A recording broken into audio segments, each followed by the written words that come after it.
Virtually everything is radioactive, including us. Some things are just more radioactive than others. Radiation comes in several forms, but it can be conveniently divided into two types: ionizing, which can cause cancer and other harmful effects, as well as beneficial effects, and non-ionizing, which, except for some ultraviolet radiations, generally causes little harm, but gives substantial benefits. Radiation also can be naturally occurring or man-made. The radiation that Americans receive is almost equally divided between both sources. Naturally occurring radiation levels are similar for Americans and Europeans, but Europeans receive considerably smaller man-made doses because they make less extensive use of medical procedures using ionizing radiations. People living in other parts of the world, such as South America, Africa, and Asia, with the exception of Japan, which has a high use of medical radiation, receive even less man-made radiation for the same reasons. Radiation can kill you, or it can cure you. When an accident involving radiation occurs, like the catastrophic one in 1986 at the Chernobyl nuclear power facility in the former Soviet Union, and the incident in 2011 at the Fukushima Daiichi power plant in Japan, people everywhere ask a deceptively simple question: what is my risk, and my family's, from the released radiation?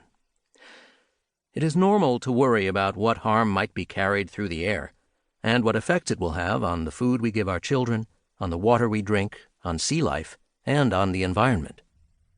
These worries are compounded by news accounts that are sometimes contradictory and that often quote experts whose opinions vary wildly.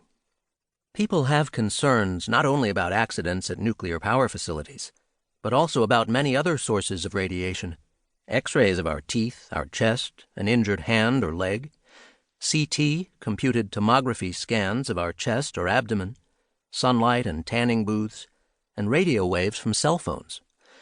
We want to know at what point radioactivity released from a nuclear accident raises our risk of cancer, what damage radiation can cause a pregnant woman and her fetus, and the effects of radioactivity in the atmosphere from nuclear weapons tests.